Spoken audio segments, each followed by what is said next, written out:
You're listening to the RMPodcast, the official podcast of Red Moon Productions. Here are your hosts, Brandon Davidson, Keith Cheatham, and Sean Sebastian. Enjoy.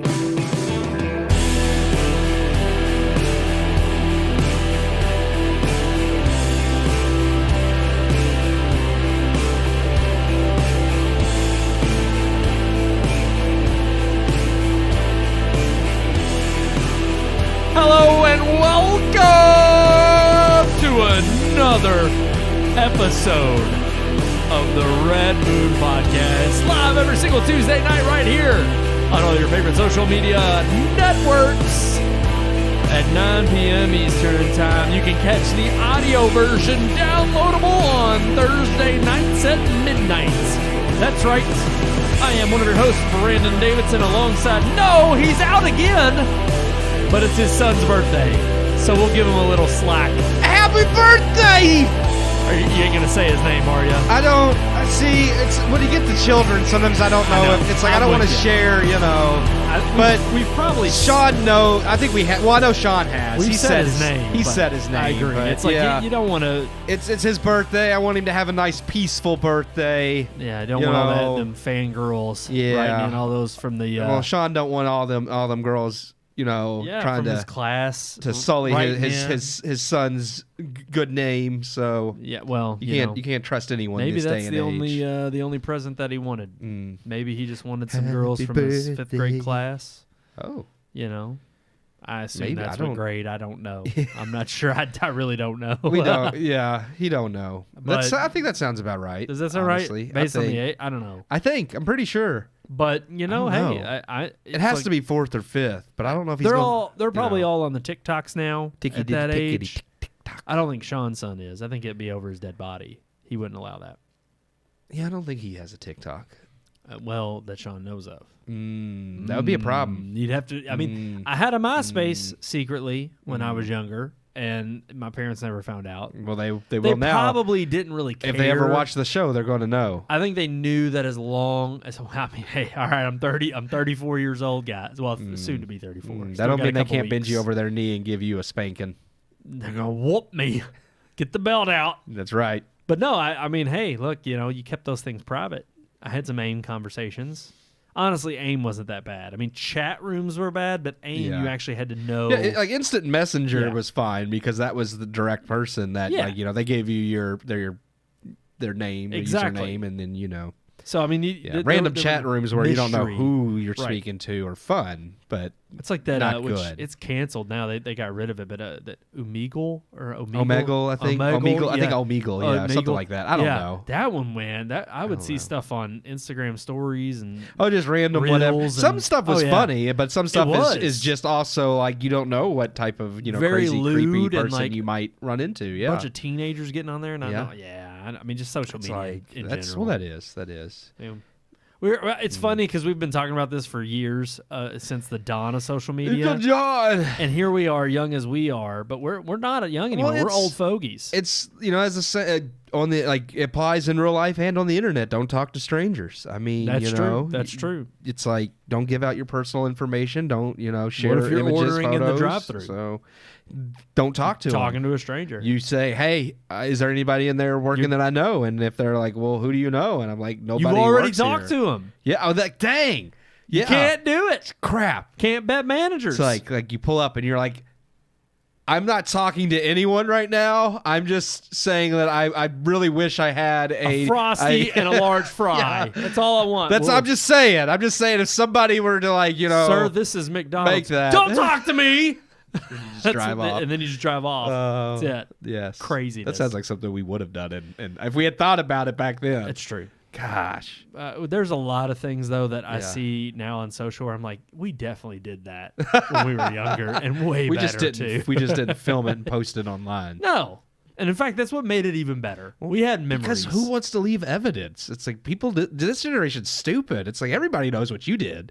You can't deny it. But you get those 5 seconds of fame, You do. Yeah, I went from 15 minutes to just 5 seconds now. And it is. Because then there's another person doing something stupid. Absolutely. That's like the Chick-fil-A sauce girl. She just came and went. I honestly now I don't even wait. Who is that? I don't. The know one that do you want Chick-fil-A sauce with that? It was a meme for I don't know. Yeah. See, this is how dated I am. Yeah. I just don't know the current day stuff. I am an old fogey. I'm an old soul. Literally, it happened like last month, and now apparently, which is sad that I don't even know a month-old trend. Yeah, it's bad, but the trends do come and go. They do. They come and go. They come and go. And honestly, as much as we're talking about trends, I thought this show was going to be a light news. It started out like that way, but then like 5 hours of the day, I started. It's still all stuff that actually kind of correlates with each other, so that's helpful, I guess. Sort of. You just sent this. We kind of brought it up last week. So, some of these. I'm just run through. Okay. The one I just sent doesn't, but it's also Lori Beth Denberg's finally coming out, accusing Dan Schneider of lewd sexual conduct by showing her pornography. Yeah. So she's coming forward on that. That's not in our headlines. That literally just no, none of this stuff. I think like 20 minutes before the show. Everything I'm about to mention is just stuff that I didn't think there was anything major that wasn't in the headlines other than that. Which apparently this is old news. But Amazon confirmed its Tomb Raider series. Yeah, I didn't consider that major news. Is why I wasn't thinking about it. But I'm just talking. It is. Yeah. I'm just rolling it all out. Yeah. Amazon has confirmed its Tomb Raider series for Prime Video. Star Phoebe Waller-Williams is writer. Phoebe Waller-Bridge. Or sorry, Waller-Williams. Oh, I'm thinking of what's her name? I don't know. She's a hottie. Something Waller-Williams, I think. I don't know that one. There's a something Waller-Williams. I can Google. If you look up Waller-Williams, I'm sure she would pop up. I think there is. Waller-Williams. But she is going to be the new Laura Croft, I guess. Well, the only no, she's writing. Or writing, executive producing. She's producing and writing, which, that's actually, her career started as a writer, so that makes sense to me. I know she acts now, too. She couldn't make it as the next Indiana Jones. She couldn't be the female Indiana Jones, so she's going to be the actual female equivalent, or write for the female equivalent. Because, I had some... Tomb Raider was... huge. The only thing when I Google Waller-Williams is Waller-Williams Environmental. No, it's something Waller-Williams. Yeah, I don't know. I know there's a name associated with it. Put Waller-Williams actress or something like that. I don't know. I could have swore there was someone with that name. I have no idea. But then there's also the two huge trailers dropped today. The teaser for what I consider to be something I'm definitely looking forward to, House of the Dragon Season 2.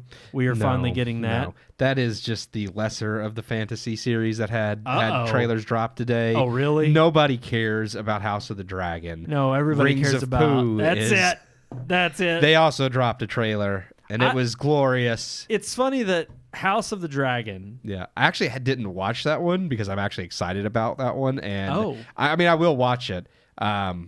I'm excited about season 2, so I didn't need to watch it to remain excited. I did watch Rings of Pooh because I just wanted to see how glorious it would be. And I'm just shocked it was everything I expected.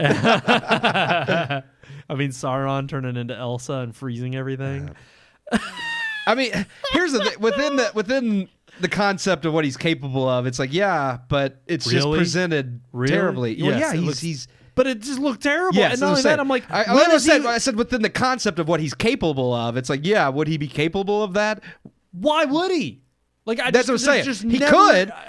I just don't understand. He could turn into a puppy then. Within what context? He's a shapeshifter. He is. That's what I'm saying. He's basically a sorcerer. He's a god. He is. He's like a demigod or angel. He's a fallen angel. So it's like he has the capability, but there is within a realm of logic and why and physics. Yes, there's a why to when you just do things for whatever, then it takes away from the story. But the thing is so I did find it funny that House of the Dragon premieres, the season 2 premieres in June, and the teaser for Rings of Pooh they both dropped the same day. But that one, where they both came out, first seasons came out in tandem in the fall. Yeah, and then the trailers for season 2. The trailers drop on the same day, but then, of course, Rings of Pooh is coming out in August. So it's kind of like, well, we don't have to run neck-and-neck competition, because when season one of both shows first dropped, they were running neck-and-neck every week in terms of ratings, and House of the Dragon was dominating. Rings of Pooh. Rings of Pooh was falling off week after week. Way more ratings than even with them not, because it's it's not like they were like on live TV at the same time. Like they dropped on I mean, House of the Dragon it airs on HBO, but still drops on Max. Whereas Rings of Pooh obviously just drops on Amazon Prime. So it's like, it's not like one of those things where like they're airing in the same time slot and they're fighting for live ratings, but it's still one of those funny things where, yeah, House of the Dragons killed it, and I think that'll still be the same. Even a month later, I just don't think Rings of Pooh is, even with them trying to act like they are course correcting the way the language they use now about season 2 and what they're doing. I'm like, at this point, it's almost too late. Well, it is too late. I'm not going to say it's almost too late. You can't course correct because the mistakes you made in season 1 weren't mistakes of a nature that, if you're capable of course correcting from the mistakes of season 1, then I don't think you would have ever made those mistakes in season 1. Correct. It's one of those things of you weren't faithful to the story. You didn't act like you even knew anything about the lore. It's just they took a big crap all over everything. So it's like, you would have never done that if you're capable of course correcting to begin with. I'm just like, I just don't. Yeah, I don't trust everything I saw in the trailer. Looked bad. We have no faith at all in the hands that this is left. Someone even made it. I laughed. It was because it was a good comment. It was a good point because within the lore of the Rings of Power and how they were made, like Sauron the Deceiver, like he was called Sauron the Deceiver, helped. Like obviously, like he was a part of why every ring was made because he secretly made one to rule them all. But he was the one that kind of showed them and inspired them, and like through deception, because as they didn't know who he was like, here's these rings and this and that. So now it's like they kind of didn't go that route at the end of season 1, but now it looks like they're backtracking because they show him in his more elfin form. But it's the same exact actor, just with like the long blonder hair. It looks terrible. And it's like, so, and you see like Celebrimbor like look at him in awe, and it's like, is this insinuating that now we're going to get Sauron the Deceiver, who's going to act like their friend, but they don't recognize that it's the same exact man with long blonde hair? Like, it's hopefully not. Hopefully, especially with how they played the reveal at the end of season 1. Yeah. Yes, we watched all the episodes. But if they're going to be faithful to the actual lore, that's the way it should go. He should be like their friend, and they think, oh, this guy is helping us, and it's like, but that's how it's like. So if they're trying to course correct to make the lore like the way it's supposed to be, it doesn't even make sense with season 1 because you've already revealed him as the villain, and it'd be, since he can change like the way he looks, it would make more sense if you hired a new actor to play the. You know what's funny? But they didn't do that. As soon as I saw him in the white wig, yeah, and even before I watched the House of the Dragon like season 2 trailer, I immediately thought of I'm forgetting his name. The actor's name. He played Matt Smith. Matt Smith. Yeah. Don't you say it. You could say it. He was a good Doctor Who. Okay, all right. I was just saying that was back when he was good. That was back when it was good. I'm not even talking about the new release. I'm not, because I had two more other pieces of info that are not part of our Doctor headlines. Who has a 97 on Rotten Tomatoes. It's great. It's fantastic. Everybody loves it. That's all we're gonna say about it. There's nothing bad to say. All the critics said it's amazing and it's stunning. And anytime you see the word stunning or brave associated with anything, you immediately know it's loaded. I'm just like, okay. You already know. But no, we have, these are not part of our normal headlines, so I figured I'd mention them. Edgar Wright's in talks to direct a Sydney Sweeney-led Barbarella movie. Yeah. That's pretty huge. I'm okay with that. I mean, I think anybody who's a man that's straight is okay with that. I mean, I like Edgar Wright, and I like that idea. So I mean, it's Sweeney like, hey, Barbarella. Let's see, yeah. And also, I mean, our favorite actor Nicolas Cage could be coming to a live-action Spider-Man noir series. I'm not opposed to it, other than I'm just tired of beating franchises to death. So I don't. Not to mention, this is on Prime as well. Yeah. And considering because it would be a Sony property, so like they would go to whatever streaming service I guess is the highest bidder. But it's one of those things where I'm still not against franchises. I just want them to have a purpose for existing. It's like if you're going to make something like another one, the news Peter Jackson is and I was going to say our Rings of Pooh talk did kind of lead into the main and headline that is of a tonight. headline, and we'll get to that. But Peter Jackson will be producing a new Lord of the Rings movie, and we'll go into more details. Fran Walsh yeah. I say Boyens. We're going to go into more detail, but I just. Again, like if it turns out to be great and they do it justice, I'm fine with it. But anymore, I'm just skeptical because I'm like, does this need to exist? Not really. So why are we doing it? I don't know, other than money. And if it's just another soulless film for profit, I don't care. They have the property rights, and they're going to use it to their full advantage. And I feel that for everything. It's like, and again, I'm not like. I'm someone that, I've loved Marvel for a long time. There's thousands of comics. They're ongoing, but I would say the new ones suck. I love One Piece. There's over 1,000 episodes of that. So it's not a thing that I'm just opposed to anything that's long running, as much as if it's going to be long running, it still needs to maintain its soul and its actual depth and have things of value to it, not just be churned out because you want to make a profit and it's this soulless thing that you get nothing edifying from. All of those things to end with the fact that the review Kingdom of the Planet of the Apes finished at number 1 at the box office, made a worldwide grossing of $190+ million. I think it was the highest opening for the franchise, which is pretty insane. Yeah. But it's got some decent reviews on both sides. It's I think 83 critically and 78 audience score. I think it's even higher critically. It might be. I think it's like in the 90s, I thought. Oh, last time I saw it was not in the 90s. Oh, maybe not. Maybe more have come out. Maybe that was just... I saw it on Wednesday of last week, technically before... Oh, see, anything before Friday is just like a little bit of... Yeah, it's down to 80 now. Okay. So 80 critic score, 79, so that actually went up a tick. 79 audience score. But still, that's still, not bad, but not like knocked out of the park either. But what did we think about it? How did it fare in our minds? Mm-hmm. Well, here is our review of Kingdom of the Planet of the Apes.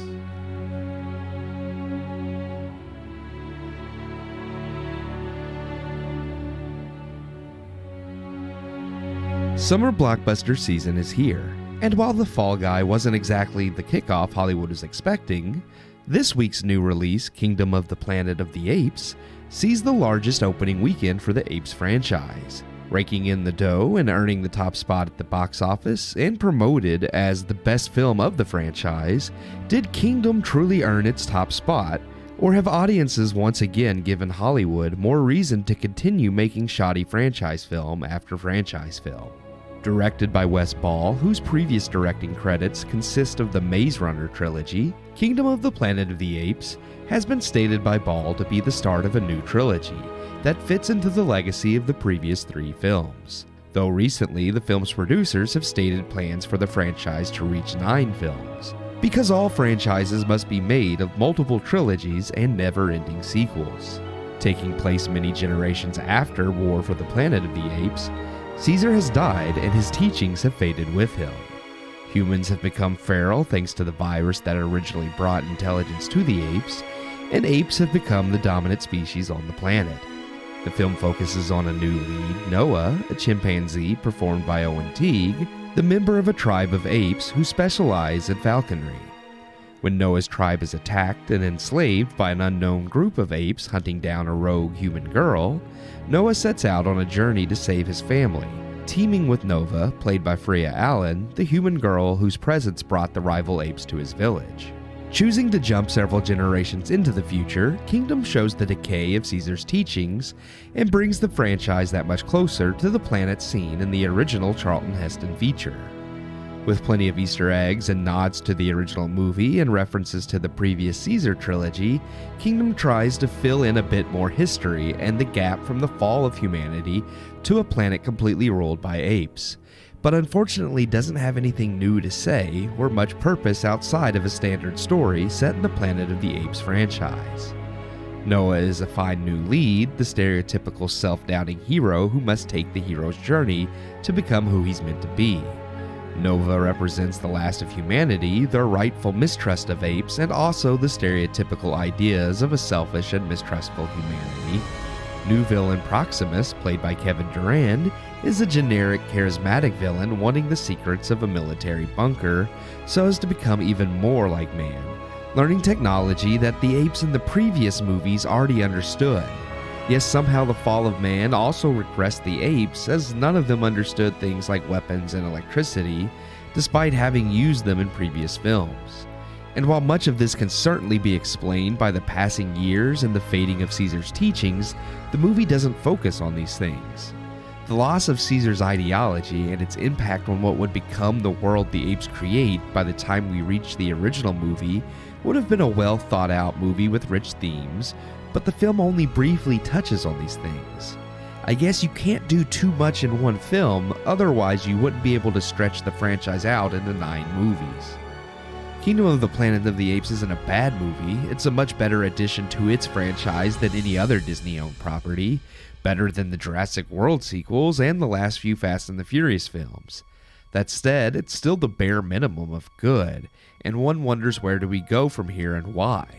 While the movie held my attention its entire run, and I enjoyed a fair few aspects such as the falconry plotline and Noah's learning of how the world he lives in came to be, the most interesting parts of the story are not explored.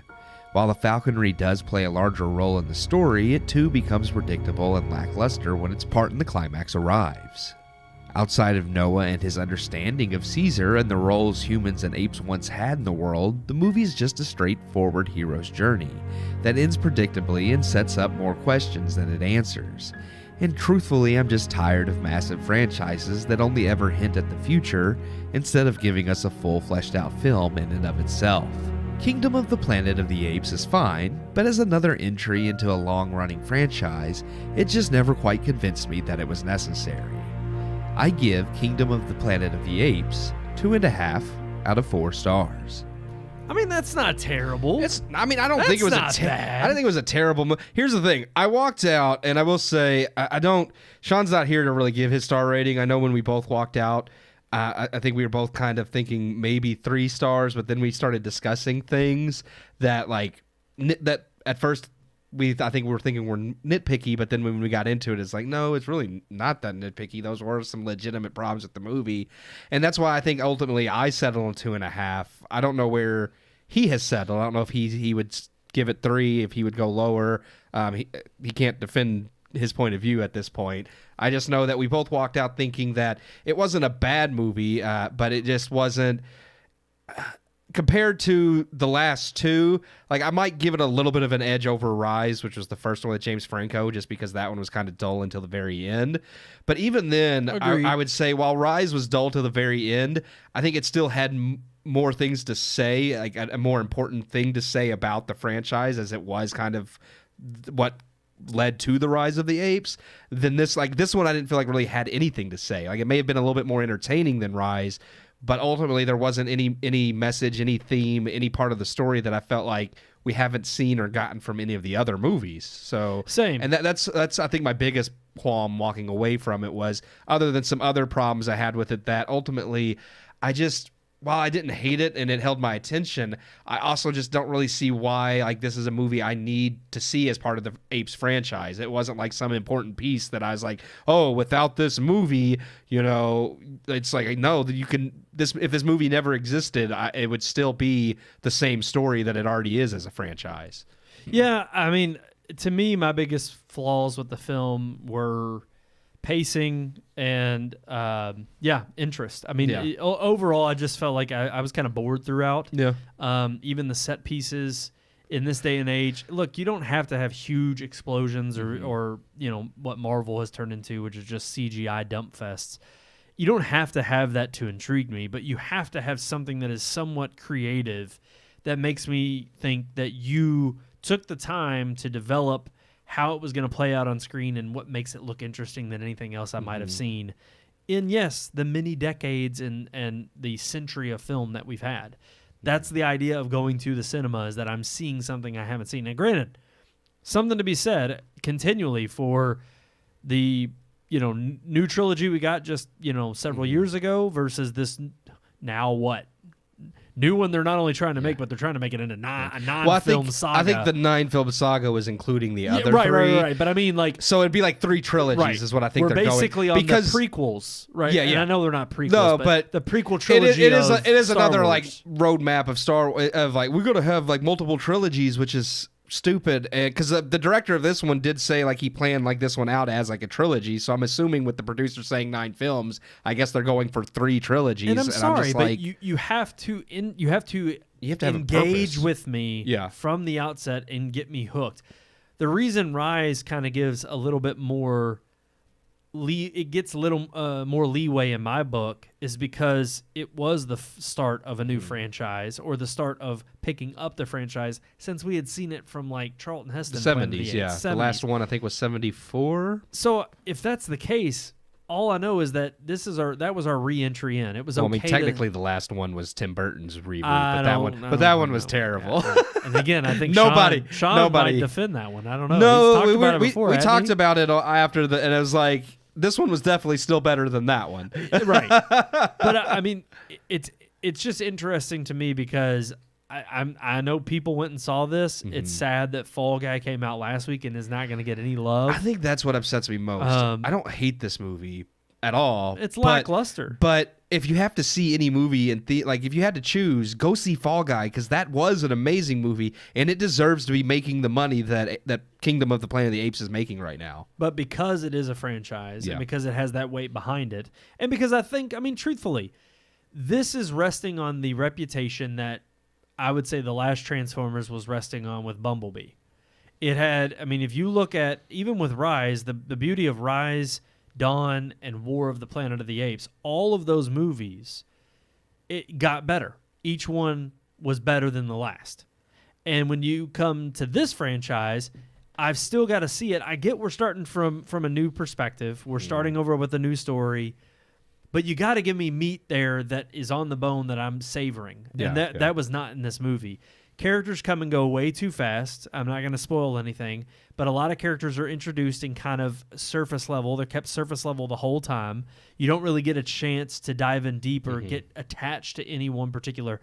About the best character in the movie is, at least the one bright spot, is Noah, who is the main character. Which is good. Yeah. But other than that, when it comes to the relationship he has with his friends in the film, the relationship he has with the mentor, the relationship he has with the girl that you see in the trailer, other people that are mentioned. It is all fairly shallow, the main bad guy. It's all surface level. Even the twist, and again, I'm not going to spoil anything, the twist that is kind of revealed in the second trailer. If you watch the final trailer of Kingdom of the Planet of the Apes, the release trailer, it kind of spoils one of the main things that I think they were trying to keep hidden about the female character, Freya Allen's character. And again, I don't want to say too much, but that could have been a way better twist and played out in such a better way had you let it sink in a little bit and had there been given some purpose behind it.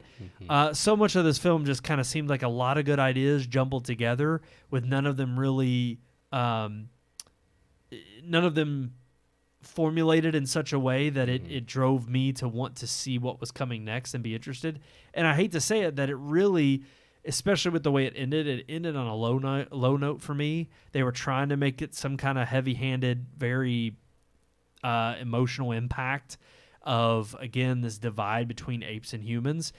And I hate to say it, but it didn't land with me. It was the final scene with the humans was completely I hated terrible. The last scene in the movie I did not like at all. It was laughingly bad, especially, look, if there's going to be one thing I'm going to nitpick in this movie, it's going to be the use of some of the technology they depend on and how they're using it was very just it was lackluster in thought of how they executed it, and I just thought it was very it poor wasn't writing. Also like really how you would use that equipment. That's exactly what I mean. It was lackluster in the way they wrote it to be used. It was like, that's not it's not functionally right. I wouldn't, like, for me, I wasn't bored throughout the movie. I was intrigued enough that I kept wanting to see where it was going, but then I think a little bit of the disappointment set in once you get towards the end and I realized, oh, this isn't going anywhere, really. And that's when, upon a rewatch, I feel like, I might be bored because now that I know, like, I was intrigued enough to be like, okay, what's going to happen next? What's going to happen next? And then when nothing ever, like, great really happens, I feel like if I rewatch it, I'm just going to know. It's like, well, this is all going to kind of, so far it leads to nothing. It's like, you could say it's a setup for a new trilogy, but I'm like, that's also a problem too. And I mentioned it in the review. It's like, I'm tired of, Marvel does that with every movie now. It's like, this is just a build up for the next thing. And this is just, it's like, okay, I'm tired of just a build up to the next. Never a payoff. I just want a movie that's a complete film in and of itself. That doesn't mean it can't build towards bigger things, but the movie itself still needs to be whole and complete not in and even of itself. Saying he planned this and this was years ago, but look, that the beauty of the Dark Knight trilogy is Batman Begins, The Dark Knight, and Dark Knight Rises are all cohesive. They all revolve around. They all have remnants of the previous film, but none of them are cannot, like, none of them have to be watched to enjoy the other. They're all independent films, but they also are all 3 parts of the same whole. And I mean, that is great. And it's like, it doesn't have to be like Lord of the Rings where it's clearly one story told over 3 films. But at the same time, you still need like the connective tissue and the depth of theme and characters that you want to watch it. And that even if there is a minor conflict in the first movie that gets resolved, but there's a greater conflict that'll be resolved over the course of the 3 films, that's fine. You just need something that connects them and that makes it worth watching. Yeah, and that's the weird thing. This one, in that regard, seemed like a singular film. Mm-hmm. Most of what is introduced as far as the antagonist and the problem in and of itself, but the singular film is very dull. But that's what I'm saying. Exactly. This bigger open-ended question of what comes next is truly that. It's so open-ended that you have no lingering idea of what they're going to lead you into. Plus, most of what's wrapped up in this film, you could almost care less about. I mean, well, because we already know where it's going. I mean, we did with the original. Like, we know that obviously the planet is conquered by the apes, and humanity is basically enslaved by them by the time you reach the Charlton Heston movie. So it's like, spoiler alert if you haven't seen the movie from 1968, but it's one of those things where it's like, since we already know where it's going, part of what made the newer trilogy, with the Caesar trilogy, interesting was you got to see how that came to be. And even though it doesn't end where the original begins, it still ends in a way that you see humanity lost the war. It's now the apes are now rising up, and that's you know exactly where it's going. You don't really need all that detail filled in. So now if you're going to make these new movies that are filling in the in-between details over the course of years, you have to give me it's like Solo with Star Wars. That was a movie that we all thought, why do we need this? Like, we know like where Solo came from and where he ends up. The in-between is not something we need to know. But then when we watched the movie, we actually liked it because it did offer enough interesting stuff to be like, okay, is it necessary exactly? No, but it gives you enough new interesting tidbits and is a good movie that it does fill in gaps and it's fun to watch. So that's okay. With this, I was just like, this doesn't offer up any new information or anything I think that is necessary that adds to the overall franchise. It's just a movie that, while not bad, like I would say most people are going to watch it and be entertained as they are.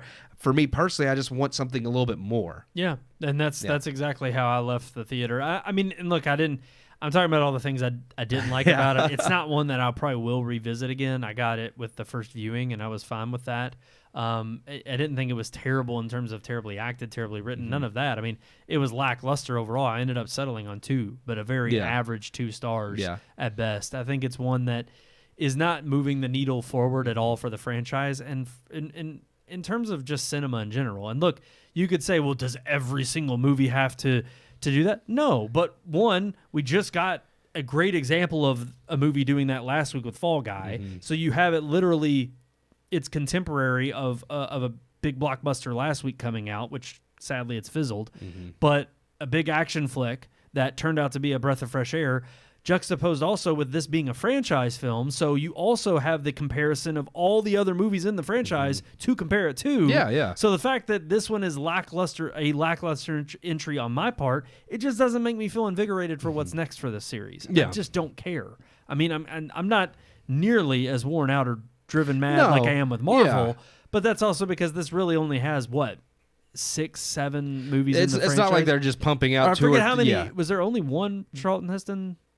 He was only in one, but of the original, there were 5 of the original movies. Oh, okay, so this is the 9th already? Yeah, this would be the 9th, if you like including them all, excluding Tim Burton's mockery that doesn't connect to anything. Gosh, Mark Wahlberg, man. I like the guy, but he has some bad movies.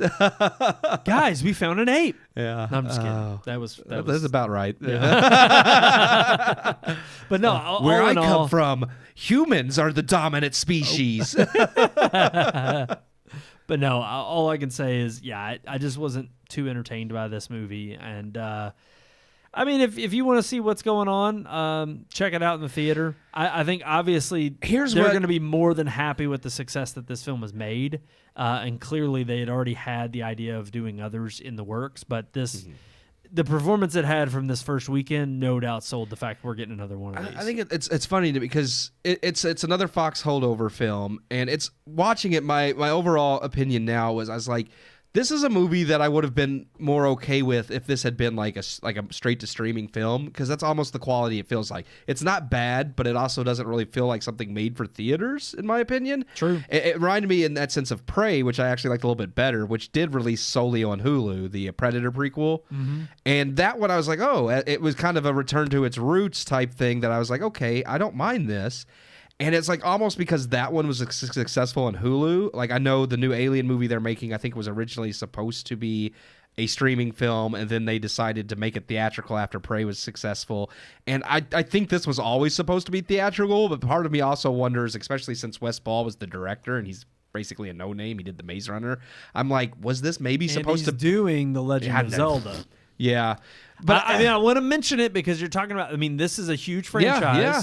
He's obviously gotten the box office back that's made the studio happy. No, they're definitely going to consider him a success. The fact that he's tied to The Legend of Zelda, it's like... I just almost wondered if this too was maybe in secret meant to be a streaming film, and then like they were like, no, we can push this to theaters. I don't know. It didn't seem like that. No, I really think like it was always supposed to be, but it just didn't feel like... I felt like this is a movie that if I had sat at home and watched on Hulu, I would have been like, that's the sad thing, though. I agree. It felt like that, but I don't think they... No, I don't think it was meant to be. The sad thing is I don't think they meant or planned for it to be. They really did see this as like a big screen I mentioned spectacle. the Alien film. Like, that one has, since production started, been fully intended as theatrical, so like it'll have all of the production value there. Like, it's not like they've switched it, but I'm just like, I just know it feels like some of the Fox holdover films, they were like, those franchises are dwindling, let's put them on, if there's one, streaming to boost those sales. Oh, people like it, let's actually, now we're going to put them back in theaters. If there's one shining bright spotlight I could put on this film, just like the others, look, the CGI when it comes to the Apes is phenomenal. Yeah. There's no way around it. I honestly do think that this is, each film's work has only gotten better. And I thought there was CGI in this that actually was bad, but not so much with the apes, just with some other scenes. Some of the explosions, some of the action scenes, some of the falconry scenes. Yeah, I agree. Falcons. Well, they're eagles, but they still like because I guess falconry is any predator bird, but even yeah, that's just the art of I don't know, art is the right word, but this whatever way of training birds. This is called falconry, but ultimately, I thought, when it came to the apes, especially the baboon, fantastic. Yeah, no, but again, that's also technology that they've had and developed over time. True, it may be something you're less impressed with if you've seen the other films. You obviously don't want to see. I'm not saying that it's not doesn't take talent or skill. I just they already have a lot of those assets, so that helps. You know, but also, I think this is one of those films that, again, I can only hope that. I think it's a weaker entry than Rise, considering when Rise came out and what it was trying to do. Yeah. And granted, I wasn't a huge fan of that movie either until, the very end. I thought it was kind of lackluster and kind of childish and, mediocre. But it is crazy that Dawn was such a huge leap forward for that franchise. And then, War, both so of I'm those just are like, great. The fact that you end on those two notes, I'm like, maybe, and who knows if it's going to be Wes Ball that returns for the other two. Maybe they probably will, since he had such a success with this one. Maybe he'll be caught up with doing. Well, that's the thing. It's who knows? It's like he might be too busy honestly, doing Zelda. I don't know if in the last trilogy if it was the same director for. I thought each one had a different. No, the last two were Matt Reeves. So Matt Reeves did a phenomenal job in those last two, which is who did the Batman. Because that's why I had.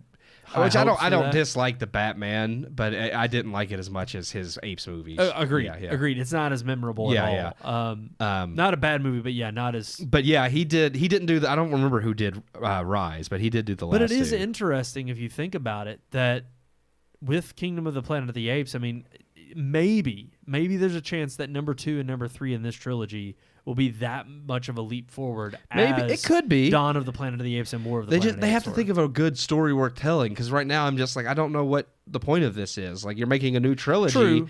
But and where I would argue, and I think we've both made this point, that this movie ends in a weaker position than Rise, because at least at the end of Rise, you have Caesar yelling no. You do know where it's going. You immediately are like, oh, wow, okay, this was just the genesis of at least one ape who gets the ability to say one word, and you're like, from there it's a domino effect. Yeah. And I liked that they just jumped so far ahead years-wise in the second one. Well, even in the second one, they spoke very broken English. And then by war, they were speaking pretty much like more full sentences. And I mean, I thought like even in this one, I'm like, okay, they don't after generations. Yeah, like that they're talking fine, but it's still not. I would say like a perfect, like approximately, like they still have some broken a little bit. But I was like, it was believable to me as far as the apes and their evolution, and I'm like, yeah, I think where they're at is fine.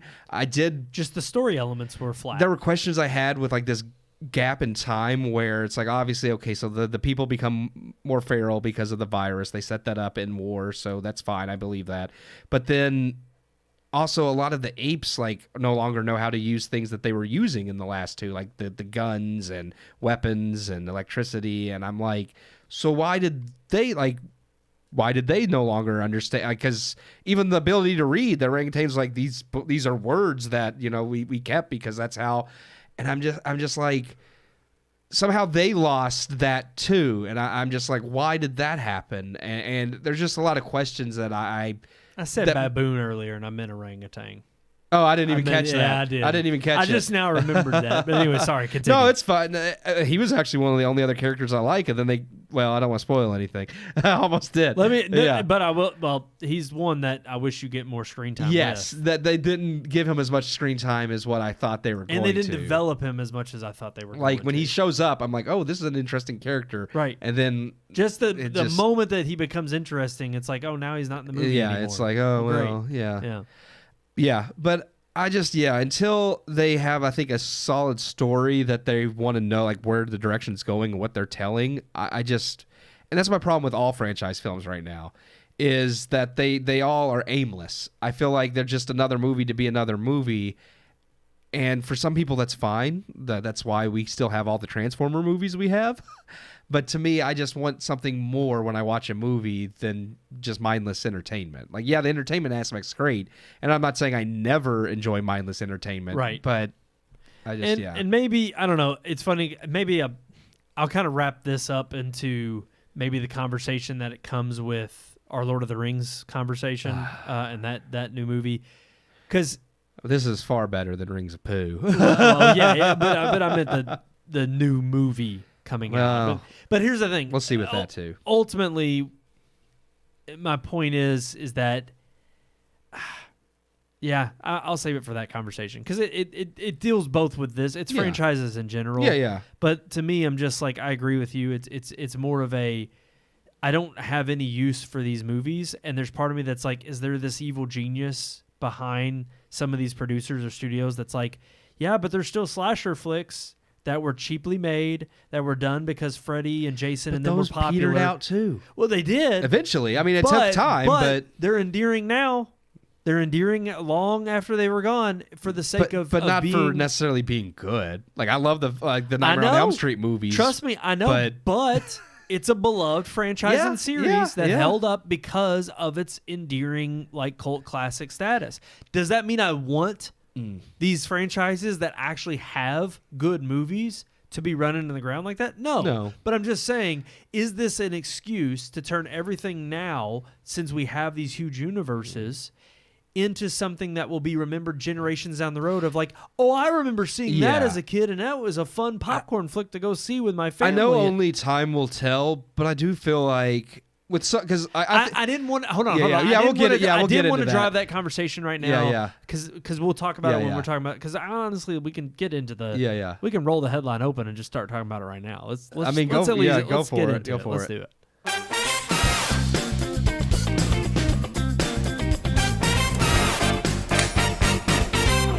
Yeah, I thought about maybe holding off, and because we got some streaming. I mean, there's news. other headlines if you want to discuss them first. I don't mind. Well, we do got to get one right off the bat. Yeah, I feel like you should. I should have mentioned this at the very top of the show, and I didn't. Roger Corman, a classic B movie director, passed away at the age of 98. And a lot of people remember him from just older. Oh yeah, he helped out with some I'm trying to think. He had some iconic work. The one I know him from, which is more niche, is he was the director of the Fantastic Four movie that never got released. The Fox made it basically to retain the rights. Oh, you can find it. It's a fantastic. Talking about franchises that are remembered not for being good. It is endearing. I'll give it that. But it's and I know him specifically for that. I know he did have a hand in other things. I mean, we're talking about. I mean, he was part of what helped turn out low budget classics like Little Shop of Horrors. Yes. Okay. And I knew he was a Crab Monster. That one I don't know. I don't know that one. But then he had other ones like Cat People. The great B movies, Black Scorpion, Bucket of Blood, Bloody Mama. But he was also he hired well-known filmmakers like Ron Howard, James Cameron, and Martin Scorsese. I think that was the part thing of the reasons that got their start. Yeah, part of his biggest claim to fame in Hollywood was like basically giving start to a lot of big names, and he was friends with a lot of big names. Coppola is one. He actually had a small role in The Godfather Part 2. So it's I think. He is just an iconic figure in Hollywood that, no, he's not like, a name that everybody knows, like a household name. No, but I think it definitely if you know of anything in the industry, you know his name. And also he's inspired plenty of other people, or at least helped usher in the talents of other people into the industry. And for someone who clearly did it for so many years of his life, it was clearly a labor of love, and he enjoyed making the movies that he did, whether people thought they were crap or they were just cheap B movies. He actually, that's part of what I think is great, is that he was able to take his time in Hollywood and do what he wanted with it. So the list of directors he helped give a start to is Francis Ford Coppola, Ron Howard, Martin Scorsese, Joe Dante, James Cameron. So yeah, those are all very big names. Very notable directors and all household names. Yeah, pretty much. So yeah. I mean, but I wanted to come on here with that bit of news that broke a little bit late. It last is sad. week. I mean, just another legacy. It's one of those things where the actual iconic people, the actual people who built Hollywood, that was like the Hollywood people loved, are passing, and we're being left with the garbage. So and now, because we teased it too much, I do want to jump into the main headline. We always kind of push it around, but yes, the new Lord of the Rings movie announced this past week that WB came out, Warner Brothers came out and said Fran Walsh, Philippa Boyens, Peter Jackson are set to produce and even have hands in writing. Fran Walsh and Philippa Boyens are listed as the writers. Which I find it hard to imagine that if Peter Jackson's producing with them, that he won't help write. But, I mean, well, it was... But we don't know. That was the same setup as Lord of the Rings. That's true. That is true. They mostly he also directed those. He's not going to direct this one. Which is being handed to Andy Serkis. Which is interesting. He's not directed a movie I've liked yet, but... he's also reprising his role as Gollum. But yeah, the movie is about Gollum. The working title, which I hope changes, is just called Lord of the Rings: The Hunt for Gollum, and I'm like, yeah, that's fine as a working. It's as a working title, yeah, it's fine because it's generic. I'm just like, hopefully you all think of something better before you release it than that. And not only that, but from what someone posted, there's a fan made a movie that's the exact title. Oh, it got struck.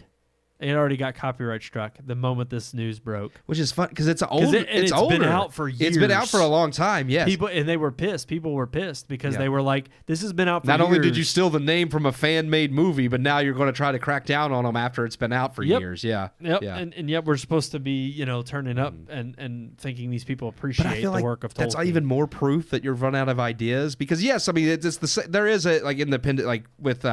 Gandalf and Aragorn trying to hunt down Gollum before Sauron does, because he was the last person with the ring. Because you see in like the first movie, The Fellowship, when Gandalf's talking to Frodo, he's like, the enemy found Gollum first and tortured him, and then he gave the one name, which was Baggins, and that's what led. So basically it's going to be that story that Gandalf tells Frodo, but an entire movie. Well, and it's funny because someone posted a picture of the paragraph from the book. Yeah. And they were like, this one paragraph from is now going to be a 2-hour movie. Yes. And it's like, are you serious? Well, that's what Rings of Power is. It's all... Because they don't have the rights to Silmarillion. Exactly. Yeah, they don't have the rights to anything more than what we've already gotten in Lord of the Rings. I mean, in The Hobbit even. And yes, there's plenty of stories in the appendices they can pull from, but the detail about those stories are like at best a couple pages. With something like this, it's a paragraph. So it's one of those things where it's like, it's not a story that's really necessary. That's part of why it's in the appendices, is just to kind of like, hey, this is what happened. That's part of why it's in the Fellowship of the Ring for like 15 seconds. Yes, because that's really all you need, is that they tried to find Gollum to figure out where the ring went, and unfortunately Sauron found him first. That's the whole story. That's it. You know what? They tried to make a video game about this too, and it was terrible. And it flopped bigger than day two because it was a terrible game. Because again, you're trying to stretch something out that, and again, I trust Peter Jackson for the most part, and that's why I'm willing to give it a little bit of a chance. But I'm just like, what? Why? Again, why do we need it? Why do I have a little bit more interest in the Rohirrim animated movie, just because there is a little bit more meat to that, and because it is just a war story, so there's not a whole animated. lot. It's a different art style. Yeah. They're not trying to compete, and presumably it's not going to be 3 hours long either. So and look, while I agree with you, there's a little bit of hope, considering that you've got Andy Serkis returning, although questionable with him directing, but he did direct the second unit in a lot of the Hobbit portions. Now granted, second unit director's different in the sense that he's still trying to match Peter Jackson's style, but also we know from the hell that was the Peter Jackson Hobbit movies and the production hell that those went through, and how 2 movies there got turned into 3. Look, and I'll be one that says the Hobbits are not horrible movies, but they're definitely not Lord of the Rings. I like trilogy. The Hobbit movies, but they're more.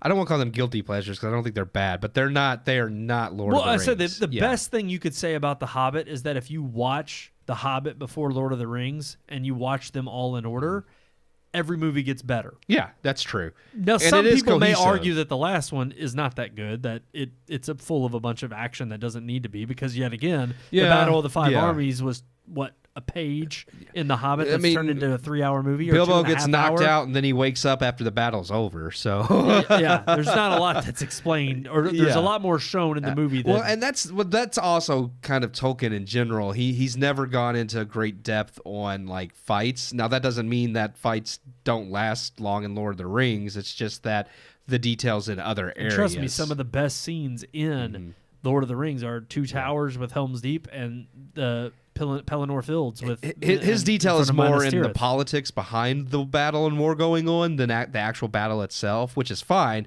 When Peter Jackson's making the movies, those pieces are still in the movies, but it's also a visual movie, so he also gave us fun battles to see as well, right? Which makes complete sense.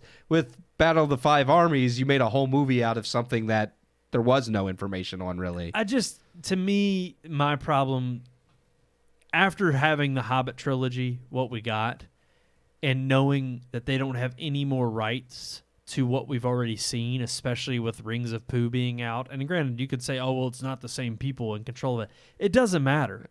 It's still the same idea of milking something that's not exactly. not there. There's nothing more to squeeze out of this. We've got every ounce of what is worth telling. The story that is worth telling is provided for us in all its entertainment factor in the Lord of the Rings trilogy, and yes, I would even lump in the Hobbit trilogy in that. To me, that's one cohesive story. That's all we need from what material we already have. I'm all for them taking on something like the Silmarillion, if they could get the rights to it. If those rights were granted to them. But the fact that they're not, I have very, very little hope for this. Yeah. And the fact that it was announced and most everybody had the same kind of trepidation and kind of questionable, like, are you really? Like, we're at that point now where we're gonna again, it seems like you're just trying to milk a franchise. It's like at this point, it would be like them coming out with a mob movie and then saying, well, this is the sequel trilogy to The Godfather. Yeah. It's like, whoa. You're touching timeless classics. Yeah. Or even if Scorsese came out and was like, we're going to do a sequel to Goodfellas. Yeah. It's like, whoa, you've already told the story. Like, what are we doing here? Yeah. Why are you piggybacking off of something that's a classic, that's a timeless classic? You don't do that. Yeah. And even if you can in an interesting way, then you take a different route like they're doing with the War of the Rohirrim. Or that's not what it's called. I forget what it's called.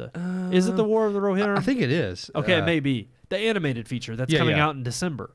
Like you take the Lord of the Rings, the War of the Rohirrim. So yeah. So I mean, you take a different approach in that regard, as opposed to what they're doing now. I just.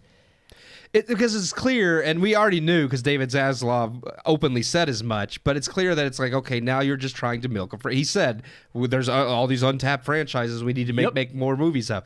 But again, like, when do you stop? Because that's a mindset of, well, we should be pumping out, like movies to, like, people love Lord of the Rings, so let's make more of the Rohirrim. Then we'll make a Gollum movie. Next, we're going to make a Tom Bombadil movie. We don't need to, but I mean, we might as well because we have the rights to it. And I'm like, at what point do you stop? Or do you just keep milking things that aren't necessary? And regardless of, I mean, again, I find the original trilogy to be not only timeless classics, but just some of the best, the pinnacle of filmmaking in its day. Yeah, absolutely. And still the pinnacle of filmmaking, existent beyond that. But it's like you're kind of becoming what I think, is it Christopher Tolkien, who... That's J.R.R. Tolkien's son. Yeah, and he even derided, like he wrote off the original trilogy. Yeah, he didn't even like those. No, he was very staunchly against any adaptation of his father's works. And it's funny because as much as we would all call him a stick in the mud, with that kind of point of view, it's like you're kind of proving him right now. Well, this is exactly why he didn't ever want adaptations of his dad's works made, because he didn't want to see it devolve into this. Right. So yeah, now they are proving him right. And look, I'm as someone who was curious but also very skeptical of things like Better Call Saul. Yeah. And yet it landed and hit the mark on the head, mainly because it's its own separate tale that Vince Gilligan told that still ties in with Breaking Bad but isn't a Breaking Bad clone. It has its own reason for existing. Right. And that's I am not against franchises or continuing franchises when you actually have something worth saying. But it's not this idea of like... Tom Cruise and Christopher McQuarrie, who 30 years later said, we have a really interesting idea for a Top Gun sequel. This was a production company, Warner Brothers, saying, well, we have this untapped franchise. We need to tap that. So let's we got a cash cow sitting over here. So we got to milk it for all it's worth. It didn't come from a creative idea of, oh, hey, this would make a good movie. Let's do it. It came from, well, let's turn out a movie at any cost. And that's when you get these soulless productions that's all they are. They're to milk a dwindling profit. And I say dwindling because they have been. Well, people are getting tired to some extent. I mean, Apes obviously is. But it's also, you bring up a good point. It's a little too late. I mean, this is a franchise. The idea of this, I feel like, it's been overtapped. I mean, with the MCU and its dwindling numbers, even Kingdom of the Planet of the Apes, like that wasn't a sure bet. No. I mean, and even with the Transformers films, it's like they've waned in terms of, yes, they've been popular almost every worldwide franchise now. But Fast and the Furious, it's like it's Star Wars. They're losing money.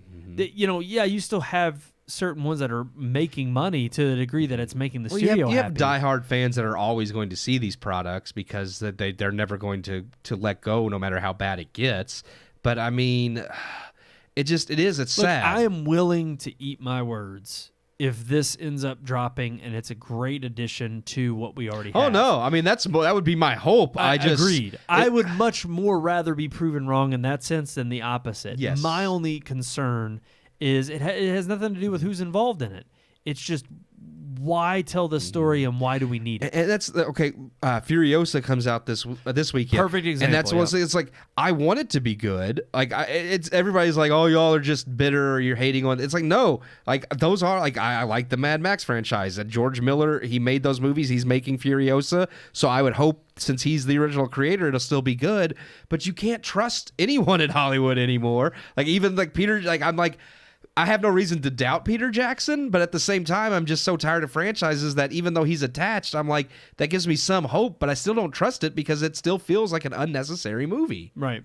Yeah, and ultimately, I mean, who's to say that Jackson, I mean, look, he's got his Oscar, he's got his paydays with the original trilogy. Well, and at this point what's to say he's going to have the same passion for this project just because it's in the Lord of... I mean, look, I hope he is. I hope he has that passion and he has the same allure of but it could also be very easily one of those things where he's like, well, I love the property, so I want to be involved and help guide them, but at the same time, it's not my project. And so how many Steven Spielberg produced films have we gotten where it was a labor of love and it was like, why did Spielberg put his name on this? Look at Mortal Engines. Peter Jackson produced that because he loved the series, but it wasn't a very good movie. Yeah. Terrible. And it's like because while he produced it because he liked the book, he still gave free reign to the director, which I understand because Peter Jackson knows what it's like to not have free reign when you have a studio berating everything you do. But at the same time, it's like what was good about your movies was you, not whatever this guy's doing. And you could say that about Gollum. It's like, it might be good.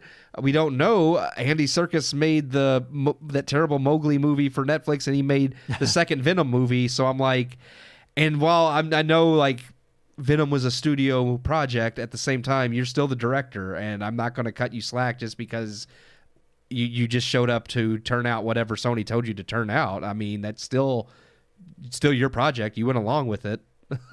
yeah. I mean, look, right now it's like just with the record that franchises have been on, there's no reason to look forward to this. I'm going to be skeptical until I see the first trailer.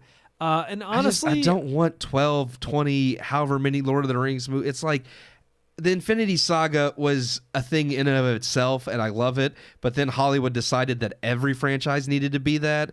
And as much as I love the Infinity Saga, I also curse it for giving Hollywood the idea that, well, we could turn everything into this massive universe that doesn't need to be, but if we think we can make a profit out of it, we're going to try. Speaking of making a profit out of something, I mean, we had our first image of the new Superman. Yeah. James Gunn, just put it out there on Instagram, posted it and showed it, and everybody started memeing suit. it. I have milquetoast feelings about the suit in and of itself, but the image in its entirety is just a terrible reveal. I'm like, he just looks so like, gotta go save the city again. Tired of this crap. It's like, oh, it's getting blown up behind him. One of the fastest men on earth just casually putting his boots on while people die behind him. Yeah, it was a very bad image. And the fact that it got memed into oblivion of so many people putting, like someone put the Twin Towers from 9/11 The Twin Towers is good. Well, the one that Nerdrotic shared was the one of him like in the shoe store with from the Married Payless. to Children. Yeah. No, not Payless. Oh. That was the Nerdrotic shared one that was him in a shoe store with Ed O'Neill. It was like Married with Children. And That's it was, great. What's his character in that show? Bundy. Yes, Al. It's Al like sitting here trying to help him get shoes because Al worked in the shoe store. And I'm like, that's good. That's good. That's fantastic. It's funny because it's like James Gunn released this image to stop all these fake leaks of the suit to reassure people, no, our suit looks good. And then he releases it and people are like, that looks awful. Yeah. Talk about TV, man. It's like baggy around the shoulders. That's what I'm saying. It didn't even fit right. It honestly looked like maybe a dress rehearsal where he was trying it on, getting it ready, and someone snapped that picture, and then they literally did Photoshop the background to the point where they were like, oh, yeah, we can release that and make it look like it's this spectacle. It doesn't look very, like... I just don't... And again, the overall design of the suit, I don't... I get where, like, he pulled... There's different things of this he pulled from different parts of the comics history. I get that, but at the end of the day, I'm just kind of like... I don't know. Can't we just get a classic Superman suit? Like, and I mean, I understand you want to make it a little bit believable. You don't want it to look as goofy in live action, but at the same time, we're already suspending I don't know. our belief that even to me though, the whole look was off because of his attitude. Like, it's just like he looks like he's just kind of haphazardly like. Or he's just lackadaisical, and he's just kind of like, I gotta go do this again, and like he's putting on his boots all slowly with something going on. It was like, this is not Superman. He didn't look proud and hopeful, and it's like everybody didn't like Snyder's Superman because he was brooding, but this one looks like he's like just pissed off, like he looked apathetic. Yeah.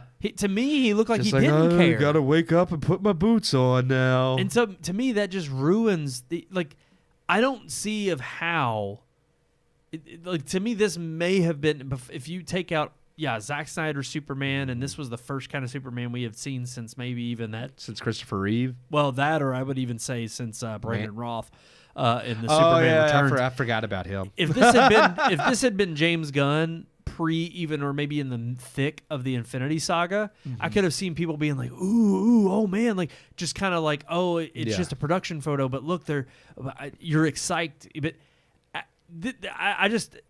I can't believe, and I'm surprised at how in poor taste this photo was in terms of releasing it and them thinking it was a good idea. Yeah. Like it bodes, or it doesn't bode well for the direction it's already headed in. If you thought posting this was actually going to get people excited, and it did the exact opposite. You got completely made fun of, and it's been circulating as just one of the because now they're just going to the hilarious fence that memes in the last week. Now they're just going back to blaming the fans. It's like, well, there's nothing. No matter what we do now, nobody's ever satisfied. It's like because you don't like the only thing people want you to do is be faithful to the comics. It's not that hard, but because you like, it's because they don't actually understand the comics they think they love. Like I understand James Gunn is a comic book nerd and fan, but the themes that he wants to try to insist are in the comics are not the themes that most fans would say Superman represents, because Hollywood doesn't like those themes.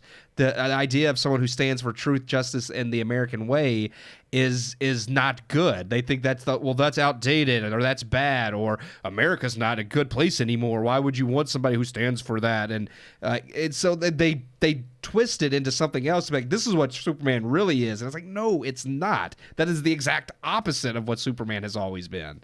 No, 100%. And you don't have any hope or faith that they're going to be faithful to the original material. You just don't. And I mean, anymore, they've continually defeated themselves by not adhering to the original content, that they're going to butcher it, and they're not going to. They don't care. They just don't. Yep. And at the end of the day, they're like, well, we know what's best, and it's gonna be a bunch of toxic fandom that's gonna get in our way, and we're gonna tell the story we want to tell because we still think it has merit and it's better. And it's like, okay, just keep having that kind of hubris, because you're going to continue to piss people off. And even if this is a huge hit, clearly people are going to show up just to see, can James Gunn deliver? Can this new direction of DC deliver? Can it lead us into maybe giving some hope for the superhero universe as it is, to give Marvel competition that's healthy, a healthy dose of competition that leads them back into their A game? But so far, what everybody's gotten with every iteration post-Infinity Saga has just been awful. From the Marvel side, and of course DC's been in disarray for so long, and even the few little hits that they've had, the hidden gems, have obviously been completely thrown out the window. And also, I find it kind of funny that it's like, yeah, to a degree, Henry Cavill's getting vindicated. It's like you got rid of him as somehow some kind of typecast image that couldn't be fit into a new role outside of Zack Snyder. He was too old to play the character, but it's then I see this guy and I'm like, okay, he's got a little bit more of a younger face, but nothing that Henry Cavill couldn't have passed off. He looks like, well, everybody makes fun of it because he looks like great value Henry Cavill. It's like he literally hired someone who looks like an off-brand version of Henry Cavill. right. It's like, and not to mention that you also know that we're still keeping Gal Gadot as Wonder Woman, supposedly. No, from my understanding, is she gone? From too? my Are understanding, they all gone? everybody is gone now except for John Cena as Peacemaker, because James Gunn made that one. So of course he's not going to toss his character. And isn't his wife in that one too? Yeah, she's involved in that. And what's her name is still Amanda Waller. Basically, the people that were part of Peacemaker and Suicide Squad in that aspect, that anybody that worked with James Gunn still has a job, basically. Yeah. And the guy who played Blue Beetle, for some reason, I still don't know why that one's still staying. Like, I don't know. Yeah. Yeah. I forgot. Probably because that one came newer. Well, this thing, they said, well, he's going to still play Blue Beetle in our universe, and then when it flopped, I guarantee you, like, we don't see him again. If we see him again, it's going to be a long time. Yep. And by that point, he probably won't still be the same actor. It won't. It's just the only funny. reason they were saying is because they didn't want to admit it was a flop, and plus he's Mexican. Yeah. So they diversity. Yeah, we can't. Yeah, but it wasn't because he was Mexican that it flopped. It was a bad movie. Because season 1 of Peacemaker is not part of the new continuity, but season 2 is going to be, and I'm like, that makes no damn sense.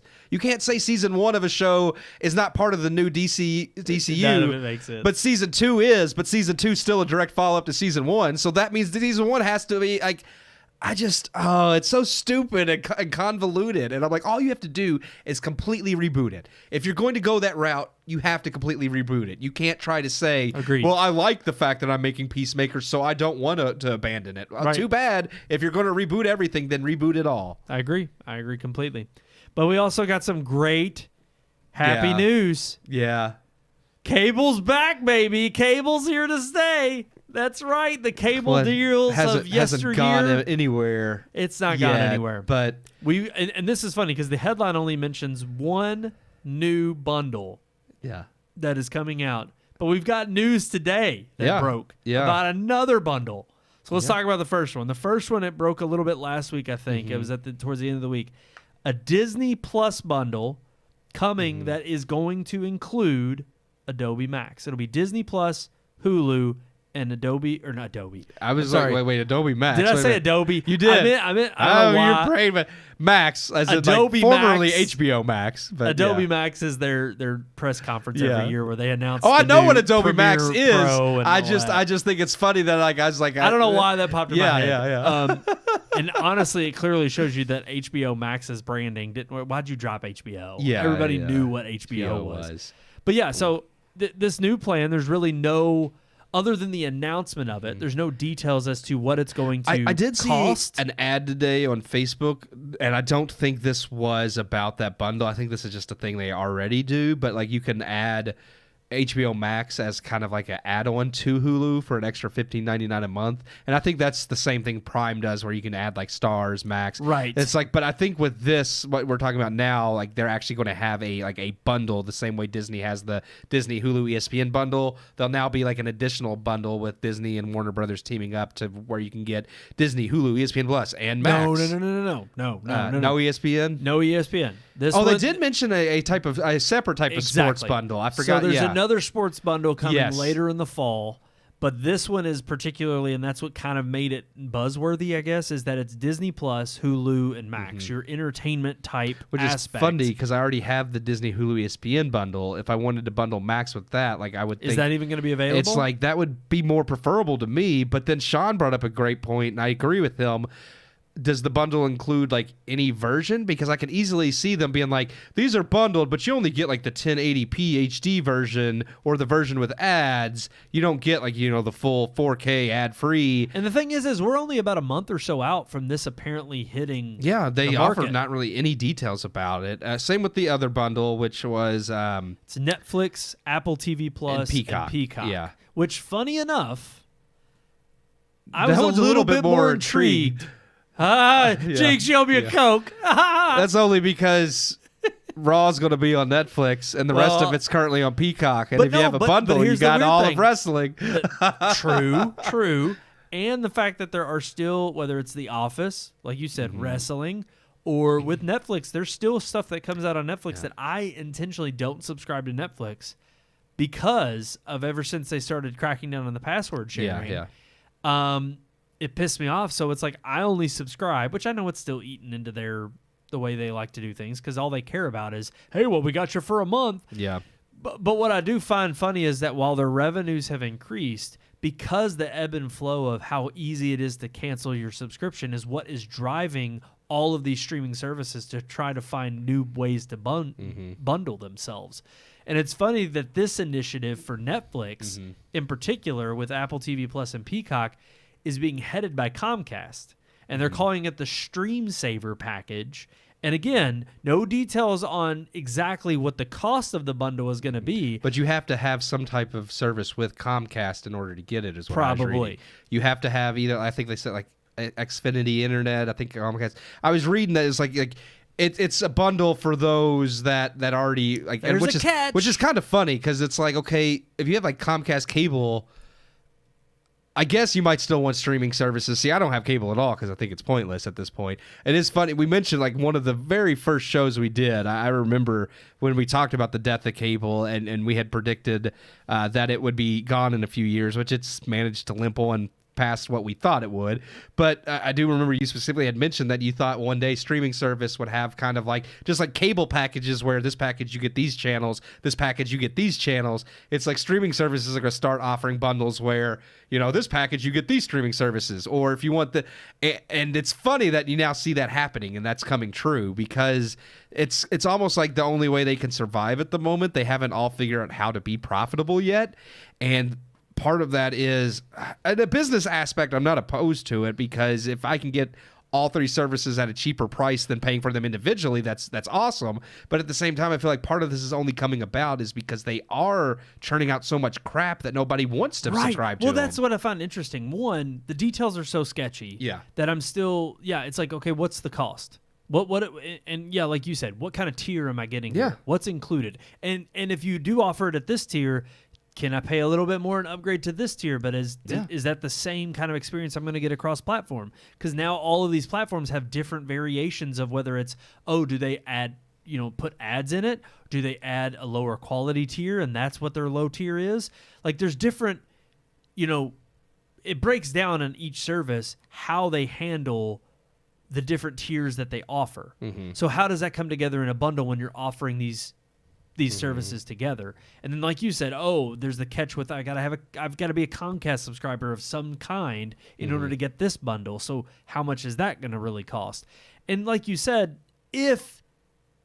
all that being said, when it comes down to it, why are you bleeding money to begin with? Mm-hmm. Is it ultimately because, you have a company like Netflix, and we've talked about this before, where you're hemorrhaging money because you're the only third-party service that has to buy out all these deals, whereas so much of these other services have a back catalog. But funny enough, people aren't paying for that back catalog, or maybe they are, and they just can't foot the bill for the original stuff that they keep pushing down your throat to say, hey, look over here. This is the reason you want our streaming service, because we got this original content you can't get anywhere else. Okay, that's great. I don't want that. I want the old stuff. Mm-hmm. Oh, but we need all this extra money to fund this other crap that we're putting on there to drive our engagement with the viewer to say this is stuff you can't get anywhere else. What if I just want to go to Peacock and watch The Office? Yeah. What if that's it? I don't care about an Office reboot. Mm-hmm. I don't want that crap. I don't care about other stuff that you're only putting on there because, this is what you think is going to sell people on your streaming service. Maybe all I want is just the stuff that is your back catalog. Most of the newer original content isn't worth it. It's like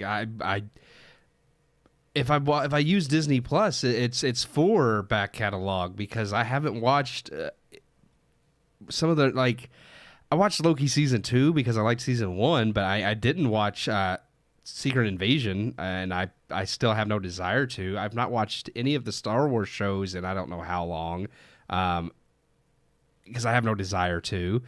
They have, I know Doctor Who, we mentioned it, dropped, not watched it. I'm like, all your new content I no longer care about. Well, there's just also, and that's another thing, the noise. There's so much original content.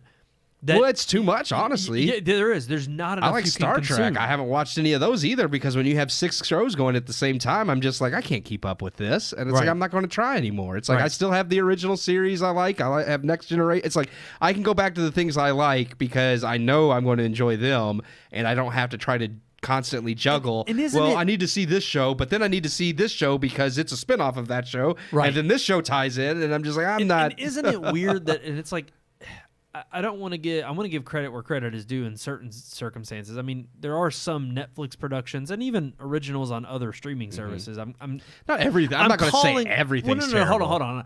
I'm calling out Netflix because I know that they were one of the first ones that started original programming on a streaming platform. Yeah, and they spearheaded this effort that now everybody's jumped on the bandwagon. And we here too.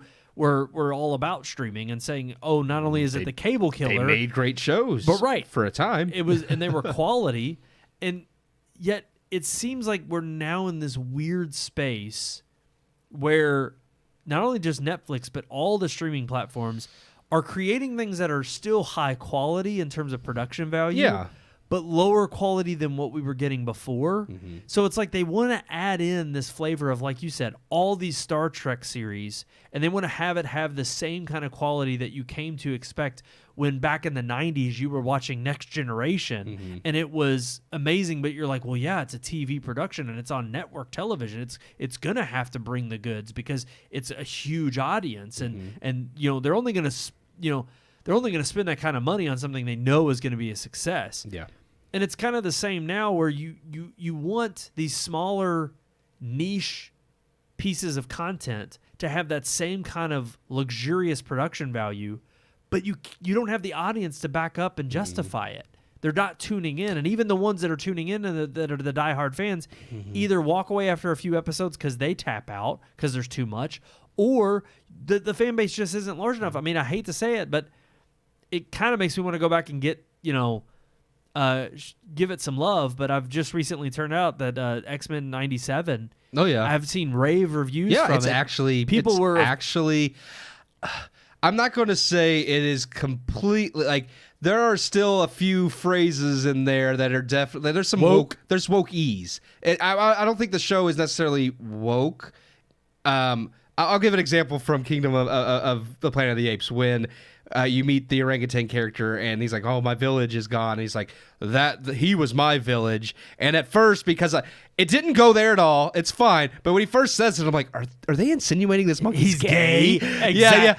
But thought the exact same because thing. You never know anymore. Yep. And it didn't go there at all. And I'm like, okay, no, I don't think that's what they were insinuating, because he mentions how they were the last of the ones that like followed Caesar's teachings and blah blah blah. And I'm like, okay, I think that's not what he meant. Agreed. But because you never know, and there's moments in X-Men 97 where they'll say something that I'm like, okay, this story isn't woke, but that line, like, there's one mutant specifically when he's being attacked by a group, which granted this group was in the original X-Men cartoon. They're in the comics. They're basically a bigoted group that hates mutants. That makes sense. It's not. But the one younger mutant that they're attacking literally says, like, "Why are you doing this? I can't help I was born this way." And I'm like, okay, within the context of him being a mutant, that's 100% true. But at the same time, you can't help but think of, LGBT. Yeah. And granted, the show is good. Like, I'm not knocking it, but there's just times where I have to pause and be like, what do you really mean here? So, well, and sadly, because of the bad faith that Disney has had, I mean, I didn't even bring this up earlier, and I meant to in our string of headlines that we weren't covering. Yeah. I mean, just today it dropped that Disney was the theme park was getting rid of Tinkerbell because she actually apparently that's not blonde necessarily woman. new news. It's just people didn't really know. It's something people noticed. There used to be a sign up where she used to do a meet and greet because I think Sean that shared it or you? Sean shared it. So then I Googled it because I was curious because I was like, we went a few years ago. I saw it from the Daily Wire. They posted it. Okay. Well, when me and Miranda, we went several years ago to Disney World, and I was like, I'm pretty sure she was there then.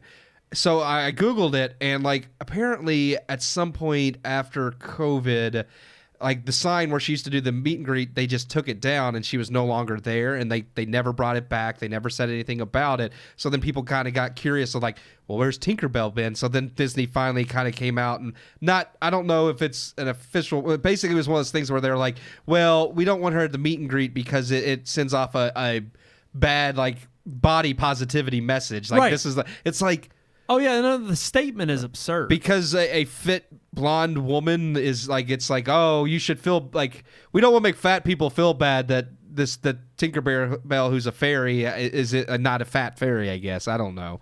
I mean, it's stupid. It is absurd. You're right. And that's what I think is just crazy about all of, I mean, you just don't know anymore, especially with Disney, how far they're going to push it and how, infested with, leftist wokies that they have there. And so I will say that it wouldn't surprise me if it was, and honestly, a lot of the talk early on with some of those instances that leaked. None of that stuff appears in the show.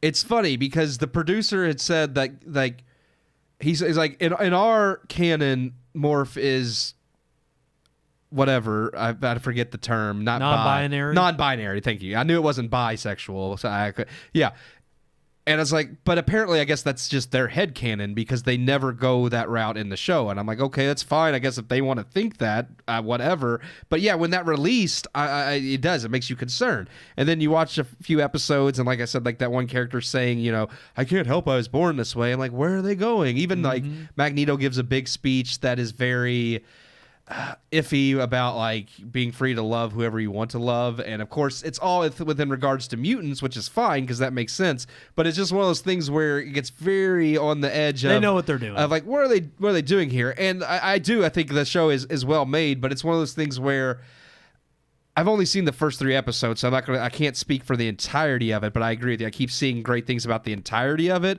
and I do want to give the rest of it a chance, but I just I'm fearful of I'm waiting for that other shoe to drop. Like, but the I weird thing expect it to happen. Like you said, I've seen so many good things about it in the series as a whole that people are actually now regretting having called it woke garbage without having seen the whole thing, that they're not kind of backtracking and saying, no, this is something that needs to be when everything else has been woke. Exactly. You have no reason to believe it won't be. And not only that, but that's what I'm saying is like when you've lost the good faith and will of the people, it's like, what else do they have people to go are actually on? Calling for that's what's the crazy thing is because people, when the creator of the show was fired and they've never said why, nobody has any clue why. They want him back. But they want him back. And it's funny because at first people didn't like the idea of him being involved because I think he is bisexual, and he has an OnlyFans page, and this was known by Disney when they hired him. Because they people are thinking, well, was he fired for OnlyFans? Like, no, because they already knew he had it when they hired him. So whatever they fired him for has to be something different.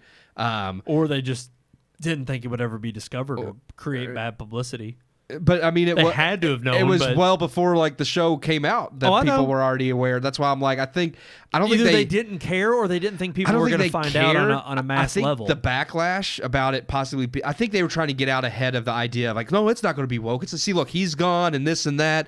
And it's not woke, but now people are like, okay, but then maybe you shouldn't have fired him if he's going to be faithful to the comics and not put his own politics into the show, then that's fine. Like, he can have whatever beliefs he wants. But here's the thing, and we have no idea if that's the case either. We don't. Because look, we were just talking about this the other day about some other like kids show on Netflix that I sent out a clip. Well, the whole season's out now. Well, I think there's one last episode. No, there is. Okay. But my point is for future iterations or a season 2, you never know because this is what we've seen with other series is they hook you in. Yeah. And then it's only once you're invested that they flip it, and then all of a sudden somebody's gay or somebody's trans. His whole season 2 is still. It's the thing. Like, it will be interesting to see, and maybe when season, because he did work on season 2. I think all of the scripts for those were done before he was fired. So it's very possible we might see something there. I don't know. But what happens if season 2 comes out and it's an even bigger hit and people like it even more? Then it's like, okay, the guy that made the first 2 seasons is gone. You better hope season 3 is still good because that would cause some backlash. But even all that to be said, we got off on an X-Men. I love X-Men, and I actually was kind of excited that to have good X-Men again. Like, I'm looking forward to watching the rest of the show and hopeful that it doesn't turn into that. But all in all, we still don't know what's to come of these bundles. I just think it's interesting that these streaming services are no longer trying to go in single-handedly to destroy their competition. They're trying to do an a la carte and somehow divide up the pot. And I'm like, well, maybe you should just present, go back to making things that people actually want to watch or being a little bit more heavy-handed and critical of what you put out first before thinking, oh, yeah, well, just people will eat this up and this is what they're asking for and this is what they're craving. And it's like, there's so much stuff out there that's just half-baked garbage. I wonder why you're in the red. But all that being said, I think we're ready to move on to our final segment of the night. Let's do that. Let's move into, our story time segment. It's story time, where the podcast members tell their stories. In honor of Mother's Day, I wanted to kind of bring about a story time about our moms. So I figured we would tell a mother-son story. I was going to hit the Mario button about with Roger Corman. It didn't work? It's not. Yeah, they're not on here. Wow. And I meant to say something when we were talking about Roger Corman, but then we actually started talking about. Oh, look, him. and there's a system update too. Wow. I mean, you don't gotta launch it now. I meant to say something back when we were discussing Roger Corman, but then I didn't want to interrupt that discussion just for the pad because I actually wanted to pay. No, I wanted to pay respect to him. But we got to do it now. We got to get it launched. I launched it. You want to explain the? I said a mother-son story. Oh, just any mother-son. I thought like something actually specifically related to. Should be up now. It's working! It's working! Yeah. Oh, look, install updates. Well, we'll skip this version for right now. Aww. And although that's probably the update we need for it to. No, but yeah. So I wanted to talk about it, because Mother's Day was on Monday. You could talk about a story that you have from that day, how you spent it, celebrating your mom, or you could talk about another story of. I said, thanks for birthing me, Mom. Thanks, and then I gave her a hug and said, I'll see you again next Mother's Day. No, that'd be horrible. That'd be terrible. That would be. Treat your poor mom mothers that way. Out there. I don't know. I mean, there's I guess I have to think of because we all went over there for dinner and everything, and I mean we brought her gifts and we just like sat out on the back deck talking and spending time with each other. And I mean I have plenty of stories from childhood. I remember. I'm just trying to think which one to tell. I mean, as far as I'll start out with one that I remember. I might have told it on the show before. I can't remember in what context, but it might have been something similar. Mm-hmm. But it was something that my mom did with each one, me, my brother, and my sister. I know the story. I don't remember if you've ever told it on podcast. Yeah, I can't remember. I don't know. So I figured, this would be a good time to tell it. Go for it. But yeah, it was just something that she did with all three of us, me, my brother, and my sister. But it was a total surprise, and she just told us. She said, "There's going to be a day where we're going to go, like we're going to school, like every day. It starts out like every other day, just completely normal, except there will be one day where we don't go to school, and we just have a whole entire day full of fun, and we just go do whatever you want to do, and we're going to call it Fun Day." And I was extremely ecstatic about this. I can't remember. My sister ended up not having one. She had a 16th birthday party that was like a luau themed. Like they went all out on that for her. So that was how she chose to spend her fun day. For me and my brother, we both did have surprise days. And for me in particular, I was sent over to my aunt's house to catch the bus over there. So my mom would take me to my aunt's house, drop me off, where I would catch the bus. And this one every day she said I would always we'd get to the corner where I'd turn down my aunt's street and there's a stop sign, and every time we get to that stop sign I would always ask her, is today fun day? And I was just so eager to have fun day. And she'd look at me and she'd smile and she'd go, "No, today's not fun day." I'm like, okay. So then there was just this one day that I asked, and of course, sure enough, she said, "Yeah, we're not going to school today because today's fun day." And I was like, "What? Oh my gosh!" I was ecstatic. Yeah. And I remember going to. We first, I think, went to McDonald's, and I got breakfast. Nice. I think pancake breakfast is what I wanted from McDonald's. Then we went to go see a movie. Went to go see Tim Allen in Jungle to Jungle. It's a kids movie at the time. I mean, I'm okay with that one. I mean, if you think about it, too, I mean, it's weird. I thought about this, too. I like Jungle At least Jungle. when we were younger, and maybe it's still the same. Maybe it's just animated movies more so now. But I always felt like there was always at least one or two kids movies that were all the time in the theater. Yeah. Like you never really had a drought of like, oh, well, we can't go to because there was always something to take like a kid to go see as like a fun activity. I mean, you got If coming up, but like, that's not like. But I'm thinking of like in the last several months, I'm trying to think of a movie that came out that was like a kids movie. And again, I might be overlooking them because we don't review them. As far as like live action goes, no. I mean, animated definitely pops up way more often, but even one of those I can't think of. It's like, and when they do those, like, Kung Fu Panda 4 was recent. Well, that was. But that was like a month ago. It was still an animated movie. Like as far as like live action, like. Children's films? And in general, just always having something in the theater that's like a fallback on. Like you could go see this, it's rated G, it's rated. I mean, there's some stuff that is out there, I think, that are family films, but nothing geared towards kids like all the time. Whereas I feel like when we were little, there was always at least something that you could go to the theater and see as a kid, or that your parents would take you to. I mean, I got, not skipping school, but I mean, a couple movies my mom took me to, but we'll get to that after your story. but yeah, no. So we went and saw that in the theater, and then afterward, I think I wanted to go to Toys R Us to pick out a toy, and my mom went. No, I did have a price limit. I couldn't get anything. But basically, I could just walk down the aisle and I could find whatever I was interested in. I remember I got this, I was into Beetleborgs at the time, this old terrible children's cartoon. That was awful. I loved it too. I had some of the toys. Not like I had way more Power Ranger toys, but I did have I think like 2 Beetleborgs. Yeah. And I mean, and it was funny because it was clearly piggybacking off of like the Power Rangers. Oh yeah, crowd. it was the same thing of let's take this property from Japan and we'll film like live. Was it Saban? Did Saban do Beetleborgs? Saban, yeah. Oh wow. I think so. I don't know. They did like a lot of those. They would purchase these Japanese shows. They would film like kids in America, like segments of like the kids, and then when they turned into the superhero, basically the Power Rangers. That was when they would cut. That would be the Japanese footage of them fighting monsters and stuff. So yeah. But I think VR Troopers was another one. VR Troopers, I love VR Troopers. There's another one I can't think of that was around the same era. That was the same concept, but I can't think of what it is. But I mean, like, just all in all, that ended up, of course, taking up the whole day. And I remember getting home, and of course, I was just ecstatic that it was, it was just a really, really fun story that I remember from my mom. McDonald's, the movie, and was there something else or just those things? Went to Toys R Us to Toys pick out R Us. a toy. That's right. You got the Beetleborgs, And it's funny because looking back, and obviously I wouldn't know this as a kid, but looking back, I remember my brother, he got a 32X. Oh, wow. On his fun day. I'm like, looking back, that was a way bigger toy than what I ended up getting.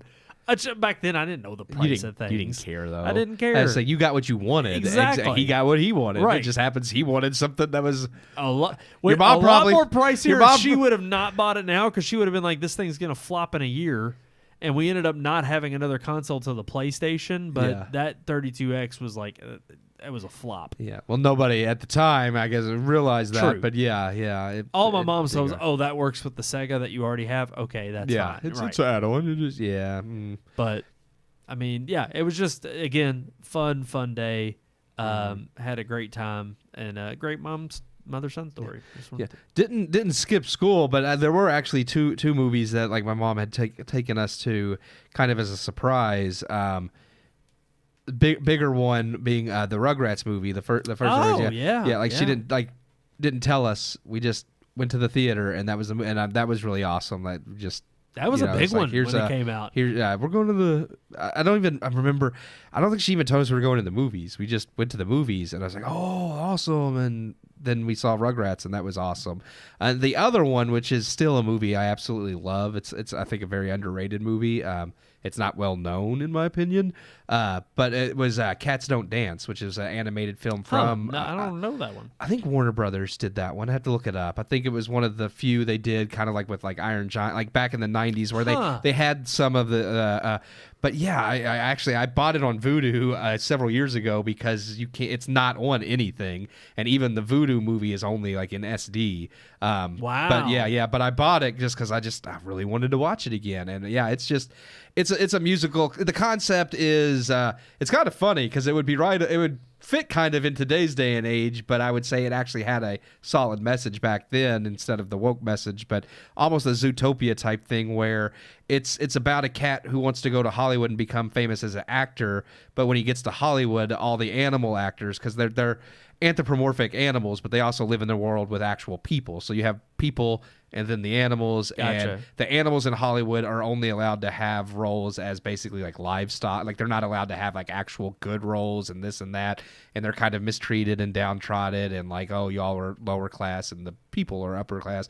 And it's a really fun movie because it harkens very much back to the 50s era of Hollywood and like the golden age of Hollywood, and it has that type of like the songs are that type. I'm guessing this is akin to like a slave type movie. No, they're not. Actually, the movie message of like, oh, but this is what like black people were relegated to. It's kind of, I think, like a civil rights, kind of an allegory. Yeah. It is a civil rights allegory, but it's actually like one that you would say, like you would agree with. Kind of like X-Men are kind of a civil rights allegory, not necessarily an LGBTQ allegory. They're trying to force it into. Right. It's like I fully agree with the civil rights message, but when we're trying to warp it into other things that aren't the same is where I have a problem. But yeah, it was just a fun movie. I very much remember that one, and she did take us to that.